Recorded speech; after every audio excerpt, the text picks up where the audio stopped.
പ്രിയമുള്ളവരെ, ദൈവമായ കർത്താവ് ഉഗ്രമായ പീഡവേദനകൾ അനുഭവിച്ച് തൻ്റെ ജീവിതത്തെ മോചനദ്രവ്യമായി മനുഷ്യ മക്കളുടെ കരങ്ങളിലേക്ക് ഏൽപ്പിച്ചു കൊടുത്ത് പ്രാണൻ വെടിഞ്ഞ ദിനം ലോകമെങ്ങും ഇത് ദുഃഖവെള്ളിയാഴ്ചയായിട്ട് ആചരിക്കുകയാണ്. കർത്താവ് ചോര ചിന്തി കടന്നുപോയ പാദങ്ങളിലേക്ക് നമ്മുടെ ജീവിതത്തെ വേൽപ്പിച്ചു കൊടുത്തുകൊണ്ട് ഈ പ്രഭാതവും ജീവിതവും അനുഗ്രഹിക്കപ്പെടണമേ എന്ന് ഈശോയോട് പ്രാർത്ഥിക്കാം. അബാ പിതാവേ, സ്നേഹത്തിൻ്റെ കൃപ ഇന്ന് അങ്ങയുടെ പീഡനത്തോട് ചേർത്ത് വെച്ച് ഞങ്ങൾക്ക് നൽകണമേ എന്ന് പ്രാർത്ഥിക്കുന്നു. നമുക്ക് ഈ പുണ്യദിനത്തിൻ്റെ അനുസ്മരണം നമുക്ക് നടത്താം. ധ്യാനപൂർവ്വം നമുക്ക് കേട്ടിരിക്കാം. കർത്താവായ യേശു ക്രിസ്തു ഈ ഭൂമിയിലേക്ക് കടന്നു വരുന്നത് മനുഷ്യമക്കളുടെ പാപത്തിൽ നിന്ന് അവരെ മോചിപ്പിച്ച് നഷ്ടപ്പെട്ടുപോയ പറുദീസയുടെ കൃപയിലേക്ക് മനുഷ്യമക്കളെ ഉയർത്തിക്കൊണ്ടു പോകുന്നതിന് വേണ്ടിയിട്ടാണ്. അതിനു വേണ്ടിയിട്ടാണ് കർത്താവായ യേശു ക്രിസ്തു സ്വർഗം വിട്ട് മണ്ണിലിറങ്ങി വന്ന് മനുഷ്യ മക്കളോടൊപ്പം പാർത്ത് അവരുടെ പാപവും വേദനയും പീഡനവും ഏറ്റുവാങ്ങിക്കൊണ്ടു പോകുന്നത്. ദൈവമായ കർത്താവ് ലോകത്തെ സ്നേഹിച്ചത് എങ്ങനെയാണെന്ന് ചോദിച്ചാൽ ആ സ്നേഹത്തിന് ഒരൊറ്റ ആൾ രൂപമേ ഉള്ളൂ. അത് കർത്താവായ യേശു ക്രിസ്തുവിൻ്റെ രൂപമാണ്. തൻ്റെ മകനെ ബലി കൊടുക്കുവാൻ ഒരു ദൈവം തയ്യാറാകുന്നു. കാരണം മനുഷ്യ മക്കൾ ചെയ്തു പോയ പാപത്തിൽ നിന്ന് അവരെ മോചിപ്പിക്കുവാൻ മോചനദ്രവ്യമാകേണ്ടത് കർത്താവായ യേശു ക്രിസ്തുവിൻ്റെ ചോര തന്നെയായിരുന്നു. ആ ചോര കൊണ്ട് മനുഷ്യ മക്കളുടെ പാപം കഴുകി. ക്രിസ്തു പറയുന്നുണ്ട്, ഞാൻ നിന്നെ കഴുകുന്നില്ല എങ്കിൽ നിനക്കെന്നോടുകൂടെ പങ്കില്ല. കർത്താവായ യേശു ക്രിസ്തു ചോര കൊണ്ട് നമ്മളെ കഴുകിയ ദിനമാണ്.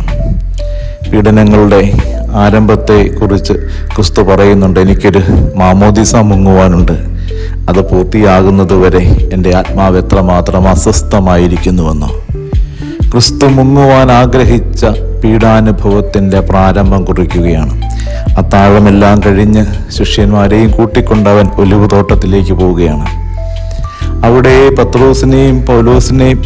പത്രോസിനെയും യാക്കോബിനെയും യോഹന്നാനെയും അവിടെ നിർത്തിയിട്ട് ക്രിസ്തു ഒരു കല്ലേറ് ദൂരെ തനിച്ചു പോവുകയാണ്. പരുപരുത്ത പാറപ്പുറത്ത് അതുവരെ ആരോടും പറയാതെ ആർക്കും മനസ്സിലാക്കുവാൻ കഴിയാത്ത കൊടിയ വേദനയും കണ്ണുനീരും ക്രിസ്തു ആ മുട്ടുമേൽ നിന്നുകൊണ്ട് അവൻ തൻ്റെ പിതാവിനോട് പറയാൻ തുടങ്ങി. ചോരയല്ല, ചോര വിയർത്ത് ഒഴുകുന്ന നേരത്ത്, രോമകൂപങ്ങളിലൂടെ ചോര വിയർത്തൊഴുകുന്ന നേരത്ത് അവൻ്റെ ഹൃദയത്തിൻ്റെ വ്യഥ എത്ര മാത്രമാണ് നമുക്ക് ഊഹിച്ചെടുക്കുവാനായിട്ട് പറ്റും. പക്ഷെ അവിടെ സംഭവിക്കുന്ന മറ്റൊരു കൊടിയ വേദനയുണ്ട്. അതുവരെ തൻ്റെ മകൻ എപ്പോഴൊക്കെ വിളിച്ചാലും അപ്പോഴൊക്കെ ദർശനവുമായി കടന്നു വരുന്ന ദൈവപിതാവ് അവന് ദർശനം കൊടുക്കുന്നില്ല. സ്വർഗത്തിൻ്റെ വാതിൽ അവൻ്റെ മുമ്പിൽ ഒരു നിമിഷത്തേക്കൊന്ന് കൊട്ടിയടയ്ക്കപ്പെടുകയാണ്. ഒരു കല്ലേറ് ദൂരെ ദൈവം അവന് ദർശനത്തിലില്ല. അവൻ്റെ കൂടെ നിൽക്കുന്നവർക്ക് അവൻ്റെ വ്യഥ മനസ്സിലാക്കാൻ പറ്റുന്നില്ല. കർത്താവായ യേശു ക്രിസ്തുവിൻ്റെ വേദനയുടെ ഏറ്റവും ക്രൂരമായ ആരംഭം ഇതും കൂടിയാണ് പ്രിയപ്പെട്ടവരെ.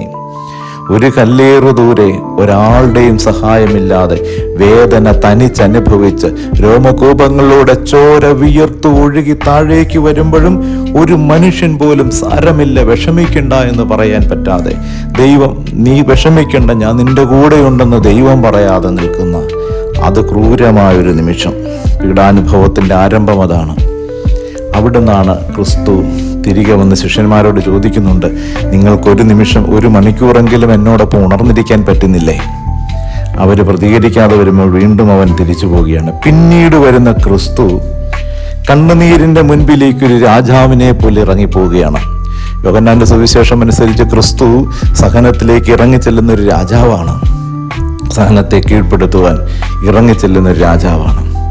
പിന്നീട് പ്രിയപ്പെട്ടവരെ കയ്യഫാസിന്റെ അരമനയിലേക്ക് കൂട്ടിക്കൊണ്ടു പോകുമ്പോൾ ഇതാ പീലാത്തോസിന്റെ അരമനയുടെ മുമ്പിൽ വിധിവാചകം കേൾക്കുവാൻ വേണ്ടി നിൽക്കുന്ന ക്രിസ്തുവിനെ കുറിച്ച് കുരിശിന്റെ വഴിയിലെ പ്രാർത്ഥനയിൽ നമ്മൾ ഇപ്രകാരം കേൾക്കുന്നുണ്ട്. തലയിൽ മുൾമുടി, ഉറക്കമൊഴിഞ്ഞ കണ്ണുകൾ, ക്ഷീണിച്ചു വിറയ്ക്കുന്ന കൈകാലുകൾ, ദാഹിച്ചു വരണ്ട നാവ്. മത്തായിയുടെ സുവിശേഷത്തെ വീണ്ടും പറയുന്നുണ്ട്, അവർ അവന്റെ മുഖത്തടിച്ചു, അവർ അവന്റെ മുഖത്ത് തുപ്പി. മനുഷ്യന്റെ തുപ്പൽ ഒഴുകി ഉണങ്ങിയ പാടും അടിയേറ്റ് തിമിർത്ത പാടും. വികൃതനായി പോയി ദൈവം മനുഷ്യനൊന്ന് തോന്നാത്ത വിധം വിരൂപനാക്കി കളഞ്ഞു. കൊല്ലാൻ കൊണ്ടുപോകുന്ന കുഞ്ഞാടിനെ പോലെ അവൻ മൗനം അവലംബിച്ചു നിന്നു. പ്രിയപ്പെട്ടവരെ, ഇവനെ നോക്കിക്കൊണ്ട് പീലാത്തോസ് വിളിച്ചു പറയുന്നുണ്ട്, എച്ചേ ഹോമോ, ഇവനാണ് മനുഷ്യൻ. വികൃതനാക്കപ്പെട്ട ദൈവം, വികൃതനാക്കപ്പെട്ട ദൈവം. നിന്റെ ദൈവം ദേഹത്തേറ്റുവാങ്ങിയ ചാട്ടവാറും ഉൾച്ചാട്ടവാറും കൊണ്ട് നിന്റെ ദൈവം ദേഹത്ത് ഏറ്റുവാങ്ങി ഈ പീഡനത്തിലൂടെയാണ് പ്രിയപ്പെട്ടവരെ അവൻ നിനക്ക് കുർബാനയായി മാറിയത്. അവൻ ജീവന്റെ അപ്പമായി മാറിയത്. തൻ്റെ ചോരയും തൻ്റെ ശരീരവും അവൻ ഇതുപോലെയാണ് പകുത്ത് നൽകിയത്.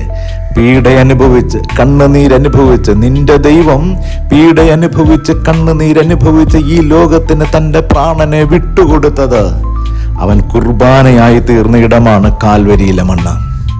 അതുകൊണ്ട് പ്രിയപ്പെട്ടവരെ, നിന്റെ കർത്താവായ യേശു ക്രിസ്തുവിന്റെ പീഡാനുഭവത്തിന്റെ മുമ്പിൽ നീ കണ്ണുനീരൊഴുക്കി ഇന്ന് കൂടുമ്പോൾ നീ ഓർത്തുകൊള്ളുക, ഒരു ദൈവം ശരീരം മുറിച്ചു നൽകിയത്, ഒരു ദൈവം ശരീരം പകുത്തു നൽകിയത് അപ്പമായി തീരുന്നതിന് വേണ്ടിയിട്ടായിരുന്നു. മകനെ അപ്പമാക്കി രൂപപ്പെടുത്തുവാൻ ദൈവപിതാവ് വിധിച്ച ഒരു വഴിത്താരയായിരുന്നു കണ്ണുനീരിൻ്റെ വഴി, വേദനയുടെ വഴി. അതുകൊണ്ട് ഇന്ന് എൻ്റെ കുടുംബത്തിന് വേണ്ടി ഏതെങ്കിലും ഒരു വ്യക്തി കണ്ണുനീരൊഴുക്കുന്നെങ്കിൽ, പീഡനയുടെ വഴികളിലൂടെ നടന്നു പോകുന്നെങ്കിൽ, അവൻ ക്രിസ്തുവിൻ്റെ വേദനയോടുകൂടെ ഒന്നു ചേർന്ന കുടുംബത്തിൻ്റെ അപ്പമായി മാറുകയാണ്. നിങ്ങൾ കുടുംബത്തിൻ്റെ അപ്പമായി മാറുന്നുണ്ടെങ്കിൽ നിങ്ങൾ വേദന അനുഭവിക്കാൻ തയ്യാറാകുന്ന വ്യക്തികളായി മാറണം.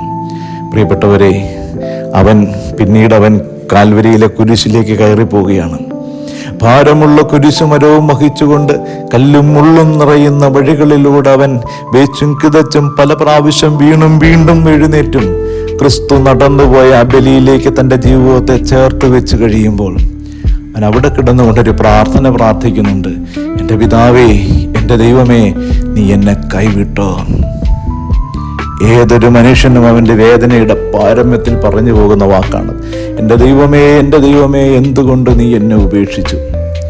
ദൈവപിതാവ് അപ്പോഴും മിണ്ടിയില്ല.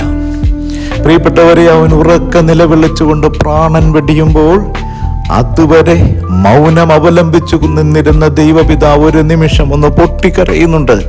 അതിൻ്റെ അടയാളമാണ് ഭൂകമ്പം ഉണ്ടാകുന്നു, പ്രതാലയങ്ങൾ തുറക്കപ്പെടുന്നു, കൊടിയ കാറ്റുണ്ടാകുന്നു. കർത്താവായ യേശു ക്രിസ്തു പ്രാണൻ വെടിയുമ്പോൾ അതുവരെ അടക്കി പിടിച്ചുകൊണ്ടിരുന്ന കണ്ണുനീര് ദൈവപിതാവ് തുറന്നു വിടുകയാണ്. അവിടെ ഒരു അത്ഭുതമുണ്ടാകുന്നുണ്ട്. ദേവാലയത്തിൻ്റെ തിരശീല നടുവേ കീറിപ്പോയി. ഇനി ആ തിരശീലയുടെ ആവശ്യമില്ല. കാരണം ദൈവത്തെയും മനുഷ്യനെയും തമ്മിൽ വേർപെടുത്തിയിരുന്നൊരു തിരശീല അതുവരെ ദേവാലയത്തിൽ ഉപയോഗിച്ചിരുന്നു. എന്നാൽ ഇവിടെ കർത്താവായ യേശു ക്രിസ്തു ബലി പൂർത്തീകരിക്കുമ്പോൾ ഇനി ദേവാലയത്തിൽ തിരശീലയുടെ ആവശ്യമില്ല. ദൈവത്തിനും മനുഷ്യനും ഇടയിൽ ഒരു മറയുടെ ആവശ്യമില്ല എന്ന് ക്രിസ്തു മരണത്തിലൂടെ തെളിയിച്ചു കൊടുത്തു. രണ്ടാമത് നടന്ന അത്ഭുതം എന്താണെന്നറിയാമോ?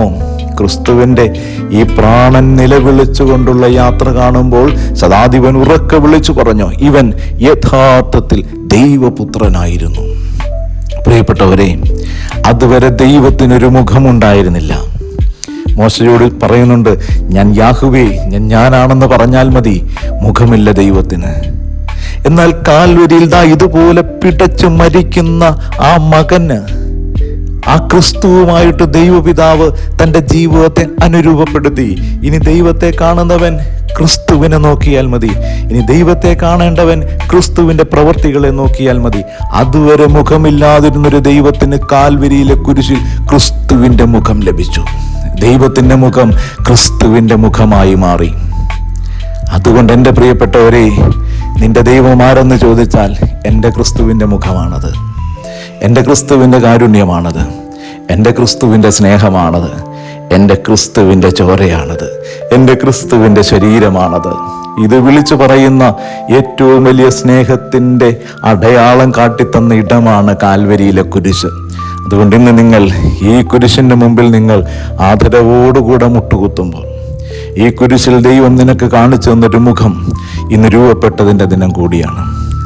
പ്രാണനെ കർത്താവിൻ്റെ കരങ്ങളിലേക്ക് ഏൽപ്പിച്ചു കൊടുത്തുകൊണ്ട് പ്രിയപ്പെട്ടവരെ, ദുഃഖവെള്ളിയുടെ കണ്ണുനീരല്ല ഒഴുക്കേണ്ടത്. ഒരു ദൈവം മനുഷ്യനെ ഹൃദയത്തിലേക്ക് സ്വീകരിച്ച്, ഒരു ദൈവം മനുഷ്യന് കാണുവാൻ വേണ്ടി ഒരു മുഖം പകർന്നു നൽകിയ പുണ്യപ്പെട്ടൊരു ദിനമാണ് ഈ ദുഃഖ വെള്ളിയാഴ്ച, ഈ ഗുഡ് ഫ്രൈഡേ. കർത്താവേ, അവിടുത്തെ സ്നേഹകരങ്ങളിലേക്ക് ഞങ്ങളെ നൽകുന്നു. സ്നേഹത്തോടെ ചേർത്ത് പിടിക്കണമേ. ചോരയും അവിടുത്തെ ശരീരവും നൽകി ഞങ്ങളെ അവിടുന്ന് പരിപോഷിപ്പിക്കണമേ. ആമേൻ.